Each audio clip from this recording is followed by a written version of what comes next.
Hi friends, ಪ್ರೀತಿ ಜಾಸ್ತಿ ಸ್ವಾಗತ. Friends, ಒಂದು ಹೊಸ ಉದ್ಯೋಗ ಮಾಹಿತಿ ಬಂದಿದೆ. DFCIನಲ್ಲಿ ಇರ್ತಕ್ಕಂಥ ಹುದ್ದೆಗಳ ನೇಮಕಾತಿ ಇದ್ದಾರೆ. ರೈಲ್ವೆ ಇಲಾಖೆ ಸಂಬಂಧಪಟ್ಟಂಥ ಉದ್ಯೋಗವಾಗಿದೆ. ಇಲ್ಲಿ ಯಾರು ಅರ್ಜಿಯನ್ನು ಸಲ್ಲಿಸಬೇಕಾಗಿರ್ತದೆ, ಎಷ್ಟು ಹುದ್ದೆ ಖಾಲಿವೆ ಮತ್ತು ಅಪ್ಲಿಕೇಶನ್ ಹೇಗೆ ಹಾಕಬೇಕು, ಏನು ಮಾಹಿತಿ ಬಂದಿದೆ ಮತ್ತು ಯಾವಾಗ ಅಪ್ಲಿಕೇಶನ್ ಸ್ಟಾರ್ಟ್ ಆಗುತ್ತೆ, ಯಾವಾಗ ಕ್ಲೋಸ್ ಆಗುತ್ತೆ, ವಿದ್ಯಾರ್ಥಿ ಶೈಕ್ಷಣಿಕ ಅರ್ಹತೆ ಆಮೇಲೆ ವಯೋಮಿತಿ ಎಲ್ಲವನ್ನು ಈ ವಿಡಿಯೋನಲ್ಲೂ ಸ್ಕಿಪ್ ಮಾಡಿದೆ ನೋಡಿ. ಇವಾಗ ನೇರವಾಗಿ ವಿಷಯಕ್ಕೆ ಹೋಗೋಣ. ರೈಲ್ವೆ ಇಲಾಖೆ ಸಂಬಂಧಪಟ್ಟಂಥ ಹುದ್ದೆಗಳಿಗೆ ಅರ್ಜಿಯನ್ನು ಹೇಗೆ ಸಲ್ಲಿಸಬೇಕು ಮಾಹಿತಿ ಬಂದಿದೆ ಅಂತ ನೋಡೋಣ. ಮಾಹಿತಿ ಕೊಟ್ಟಿದ್ದಾರೆ. DFCIL ಹುದ್ದೆ ಹೆಸರು ಕೊಟ್ಟಿದ್ದಾರೆ. ಇಲಾಖೆ ಹೆಸರು dedicated private corridor corporation of India limited ನೇಮಕಾತಿಯಾಗಿದೆ. ಇಲ್ಲಿರ್ತಕ್ಕಂಥ ಒಟ್ಟು ಹುದ್ದೆಗಳು ಬಂದ್ಬಿಟ್ಟು 642 ಹುದ್ದೆ ಖಾಲಿವೆ. ಉದ್ಯೋಗ ಸ್ಥಳ ಮುಂಬೈ, ಮಹಾರಾಷ್ಟ್ರ ಆಗಿರುತ್ತದೆ. ಹುದ್ದೆಗಳ ಹೆಸರು MTS ಸೇರಿದಂತೆ ಇನ್ನೂ ಅನೇಕ ಬೇರೆ ಹುದ್ದೆ ಅರ್ಜಿ ಕರೆದಿದ್ದಾರೆ. ಇಲ್ಲಿ ಸ್ಯಾಲ್ರಿ ಬಂದ್ಬಿಟ್ಟು DFCIL ನಿಯಮದ ಪ್ರಕಾರ ಸ್ಯಾಲ್ರಿ ಅಂತ ಕೊಟ್ಟಿದ್ದಾರೆ. ಅವ್ರು ಎಷ್ಟಂತ ಮೆನ್ಷನ್ ಮಾಡಿಲ್ಲ. ಇಲ್ಲಿ ಹುದ್ದೆಗಳ ವಿವರ ಈ ರೀತಿ ಕೊಟ್ಟಿದ್ದಾರೆ. ಮೊದಲನೇದಾಗಿ ಜೂನಿಯರ್ ಮ್ಯಾನೇಜರ್ ಫೈನಾನ್ಸಲ್ಲಿ 3 ಹುದ್ದೆ ಖಾಲಿವೆ. ಆಮೇಲೆ ಎಕ್ಸಿಕ್ಯೂಟಿವ್ದಲ್ಲಿ 36 ಹುದ್ದೆ ಖಾಲಿವೆ ಸಿವಿಲ್ದಲ್ಲಿ. ಆಮೇಲೆ ಎಲೆಕ್ಟ್ರಿಕಲ್ದಲ್ಲಿ 64 ಹುದ್ದೆ ಖಾಲಿವೆ. ಕಾರ್ಯನಿರ್ವಾಹಕದಲ್ಲಿ ಸಿಗ್ನಲ್ ಮತ್ತು ಟೆಲಿಕಾಮ್ದಲ್ಲಿ 75 ಹುದ್ದೆ ಖಾಲಿವೆ. ಮಲ್ಟಿ ಟಾಸ್ಕಿಂಗ್ದಲ್ಲಿ 464 ಹುದ್ದೆ ಖಾಲಿವೆ ಅಂತ ಕೊಟ್ಟಿದ್ದಾರೆ. ಟೋಟಲಾಗಿ 600ಕ್ಕಿಂತ ಹೆಚ್ಚಿಗೆ ಇರ್ತಕ್ಕಂಥ ಹುದ್ದೆಗಳಾಗಿವೆ. ಇನ್ನು ಈ ಹುದ್ದೆಗಳಿಗೆ ಶೈಕ್ಷಣಿಕ ಅರ್ಹತೆ ಅದು DFCIL ನಿಯಮದ ಪ್ರಕಾರ ಎಜುಕೇಷನ್ ಕೊಟ್ಟಿದ್ದಾರೆ. ವಯೋಮಿತಿ ಬಂದ್ಬಿಟ್ಟು ಅದು ಕೂಡ DFCIL ನೇಮಕಾತಿ ಪ್ರಕಾರ ಕೊಟ್ಟಿದ್ದಾರೆ.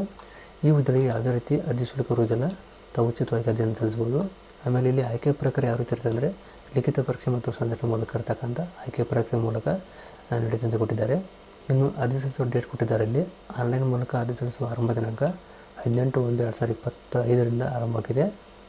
ಆರಂಭ ಆಗ್ತಿದೆ. ನೆಕ್ಸ್ಟ್ ಇನ್ನು ಅರ್ಜಿ ಸಲ್ಲಿಸುವ ಕೊನೆಯ ದಿನಾಂಕ 16/2/2025 ಆಗಿದೆ.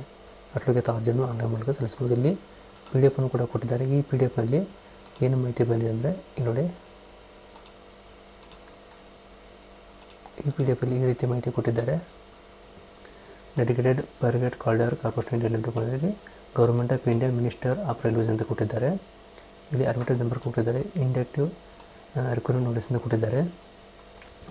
ಇಲ್ಲಿ name of post vacancy vertical reservation 18 ಅಂತ ಕೊಟ್ಟಿದ್ದಾರೆ.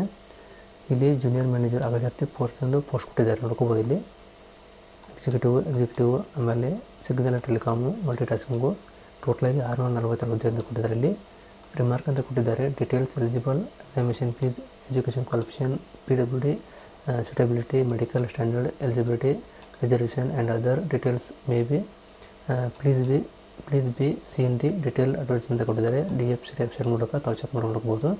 ಇದು ಶಾರ್ಟ್ ಅವರು ನೋಟಿಫಿಕೇಶನ್ ಕೊಟ್ಟಿದ್ದಾರೆ. ಡೀಟೇಲ್ಸ್ ಏನೂ ಬಂದಿಲ್ಲ. ಅದು ಇಲ್ಲಿ ಡೇಟ್ ಕೊಟ್ಟಿದ್ದಾರೆ. ಓಪನಿಂಗ್ ಡೇಟು 18/1/2025 16 ಗಂಟೆಗೆ ಓಪನ್ ಆಗ್ತಿಂದ ಕೊಟ್ಟಿದ್ದಾರೆ. ಕ್ಲೋಸ್ ಡೇಟು 16/2/2025 ರಾತ್ರಿ 23:45ಕ್ಕೆ ಕ್ಲೋಸ್ ಆಗುತ್ತೆ. ಅಷ್ಟಕ್ಕೆ ಅರ್ಜಿಯನ್ನು ಸಲ್ಲಿಸಬಹುದು. ಇಲ್ಲಿ ವಾರ್ನಿಂಗ್ ಅಂತ ಕೊಟ್ಟಿದ್ದಾರೆ, ಕೆಲವೊಂದು ಕಂಡೀಷನ್ ಅಂತ ಕೊಟ್ಟಿದ್ದಾರೆ, ಅದನ್ನು ಓದ್ಕೋಬಹುದು. ಇದು 1 page PDF ಇದೆ. ಇದನ್ನು ಕೂಡ ತಾವು ನೋಡ್ಕೊಂಡು ಅರ್ಜಿಯನ್ನು ಸಲ್ಲಿಸ್ಬೋದು. ಇದು ಅಫಿಷಿಯಲ್ ವೆಬ್ಸೈಟ್ ಆಗಿದೆ. ಇದು ಅಪ್ಲೈ ಮಾಡೋ ಲಿಂಕ್ ಆಗಿದೆ. ಇಲ್ಲಿ ಫಸ್ಟ್ ತಾವು ಅಪ್ಲೈ ಮಾಡ್ಬೇಕಾದ್ರೆ ರಿಜಿಸ್ಟರ್ ಮಾಡ್ಕೋಬೇಕಾಗುತ್ತೆ. ಇನ್ನೂ ರಿಜಿಸ್ಟರ್ ಓಪನ್ ಆಗಿಲ್ಲ. ಅದು ಇಲ್ಲಿ ಕ್ಲಿಕ್ಕರ್ ಅಂತ ಕೊಟ್ಟಿದ್ದಾರೆ. ಇಲ್ಲಿ ಕ್ಲಿಕ್ ಮಾಡ್ಕೊಂಡಾಗ ರಿಜಿಸ್ಟ್ರೇಷನ್ ಪೇಜ್ ಓಪನ್ ಆಗುತ್ತೆ. ಇಲ್ಲಿಂದ ಓಪನ್ ಆದ ನಂತರ ತಾವು ರಿಜಿಸ್ಟರ್ ಮಾಡ್ಕೊಂಡು ಅರ್ಜಿಯನ್ನು ಸಲ್ಲಿಸ್ಬೋದು. ಕೊಟ್ಟಿದ್ದಾರೆ ನೋಡಿ, ಇಲ್ಲಿ 22/12 ಅಂತ ಕೊಟ್ಟಿದ್ದಾರೆ. ಇದು ಕ್ಲೋಸ್ ಆಗಿದೆ. ಹಳೆ ಲಿಂಕ್ ಇದೆ. ಇದು ಸೇಮ್ ಇದೇ ರೀತಿ ಬರುತ್ತೆ. ಅದು ಇಲ್ಲಿಂದ ತಾವು ನೋಡಿಕೊಂಡು ಅರ್ಜಿಯನ್ನು ಸಲ್ಲಿಸ್ಬೋದು. ಇದು ಅಫಿಷಿಯಲ್ ಮೇನ್ ವೆಬ್ಸೈಟ್ ಆಗಿದೆ.